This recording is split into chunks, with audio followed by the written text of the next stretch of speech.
Hi, and welcome to Clappia. In this video, we will see how to integrate Clappia with an external database to automatically sync app submissions in real time. For businesses managing data such as employee records, inventories, sales leads, or any other structured data, keeping a centralized and up-to-date database is crucial. And instead of manually exporting and updating your records, Clappia's database integration feature allows you to push every submission made to the app directly into your external database automatically, whether it's MySQL, PostgreSQL, or AzureSQL. Let's see how to do this. Let's say I want to maintain sales leads data. So first I will give the command to create a table, then specify the table's name. Let's say sales leads data itself, and then I'll define the relevant fields. Let's say there will be an ID field, followed by the data type, which can be an integer. Next I can have customer name with variable character as the data type, then customer email, phone number, and stage, all with variable character as the data type. I will also set the primary key in this table as ID. Do ensure you have a primary key set in your table to act as reference to the submission. I'll run the command. Now that I've created the table, let's check it.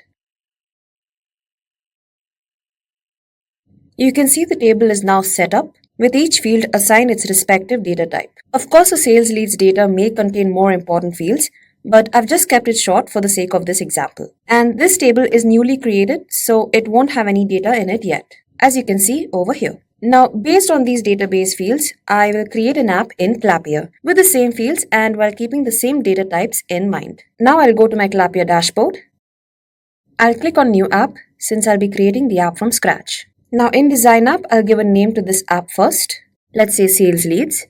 Then I'll add a section and give a name to the section on the right-hand panel. Save this. Now I will add the required fields. So the first one I had given was ID. So for that, I could probably use the unique numbering block and then configure it on the right-hand panel. I'll give the same name ID. I'll leave the description blank, it's not required. I'll also leave the prefix blank because I set the database field as an integer. Now I could put a number as the prefix instead, but I'll just leave it as it is. I'll maybe keep the minimum length as 7 and I'll start the sequence from 1 and save this. Next, I can add another field for the customer name, so I could use a single line text block for that. Save this. Add another field for capturing the email of the customer, so an email input block would be useful. The next field I had added was a phone number, so I'll select this field, save it as it is, and finally for the stage, I'll use a single selector block.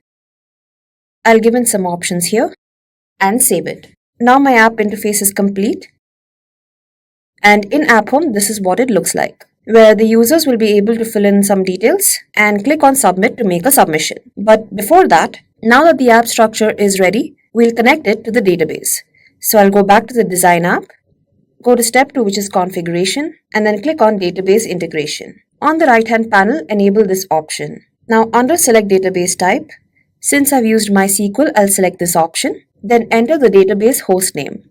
Then for port, it's usually 3306 for MySQL. Enter the username and password.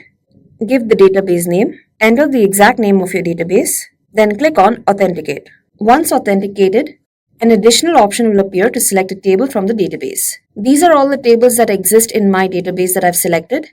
I will select the one which I created earlier, which is Sales Leads data. Now map each Clappia field to the corresponding database fields. All these fields have come from the database table, and underneath each field, map it to the fields from the Clappia app. So in Design app, I'll just open up another tab.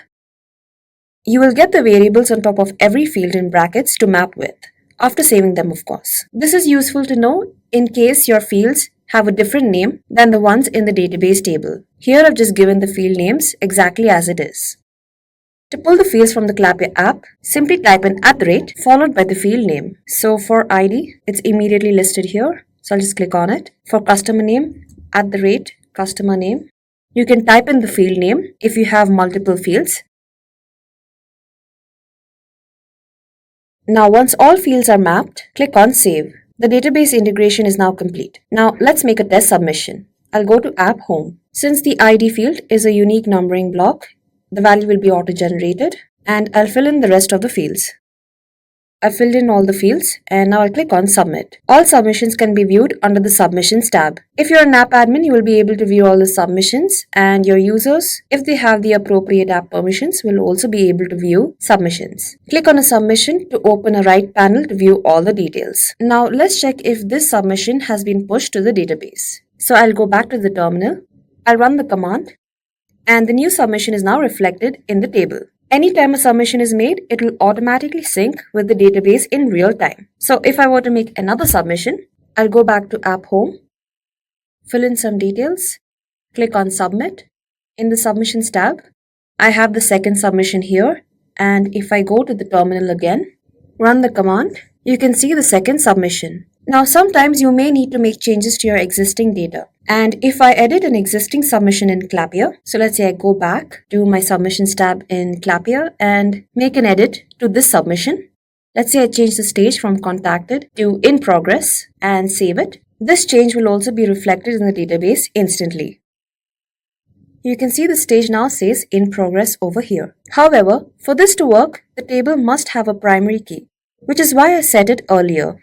Since I have already set ID as the primary key, the database can match the submission and update only the changed data. If you haven't set a primary key, you will need to add one in your database. This is important because the primary key ensures that any edits made in Clappia will automatically reflect in the database. Without it, the system won't be able to identify which record needs to be updated, so the changes won't sync. It's always better to use a field with unique values as a primary key, which is why I selected the ID field. The change is immediately updated in the database. Now, what if you want to delete a submission? So let's go back. If I archive a submission in Clappia, so on the right panel, click on the three dots and select Archive Submission, then select OK.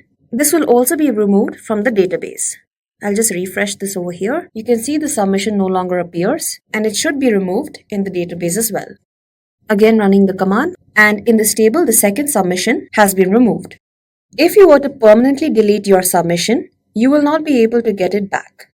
You will not be able to get it back to the database unless you make another fresh submission. However, if you were to restore the archived submission, it will be re-added to the database. So let me select Restore Submission.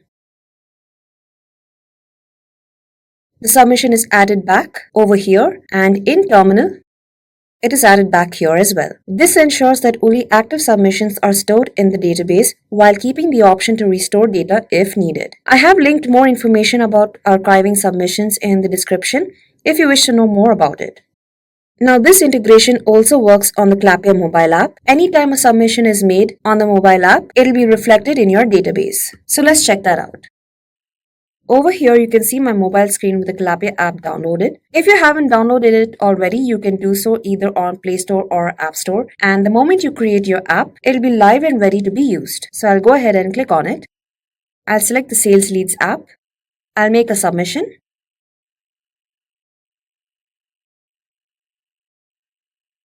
I filled in all the details. Now I'll click on Submit. Let's check if the database has been updated. I'll run the command, and it has been updated. Now, some more things to keep in mind. Firstly, if you want to bulk upload your data into Clappia by using the option over here, then that data will not appear in your database. You will need to contact our support team to enable this. What you can do is click on the button over here and raise a support request. Once we have given you the confirmation, then you can go ahead and use the bulk upload feature to upload submissions in bulk, and it should reflect in your database. Secondly, if you disable the database integration, so in Design app, again under Configurations and Database Integration, if you disable this, any new submissions made to Clappia will not be pushed to the database. Let me make another submission while this is disabled. I click on Submit. Now in my Submissions tab, the submission appears here, but in my database table, it does not. The last submission was the one that I had made through the mobile app. Since integration is disabled, this new entry will not appear in the database. If I re-enable the integration, you will have to authenticate it again and save it. The submission made while the feature was disabled will not be retroactively pushed. So let's say I do save this and go back to terminal. and run the command, the latest submission does not appear. So do ensure database integration is always enabled if you want continuous sync. Finally, keep in mind about data types. For example, I have set the ID field as integer in the database. If I modify the ID field in Clappia, and for the prefix, I would type in some letters, the submission will not be pushed to the database since the data type does not match unless the prefix does contain numbers. I could have given the data type as variable character, but for this example, I wanted to make note of this little detail. So always ensure that data types match between the Clappia app and the database to prevent integration errors. So this is how you can integrate Clappia with an external database for real-time sync. The same steps apply to PostgreSQL and AzureSQL as well. If you have any questions about database integration or on any other feature in Clappia, you can always request support by clicking on the button over here. Choose the appropriate option that is convenient for you and we'll get in touch. Thank you.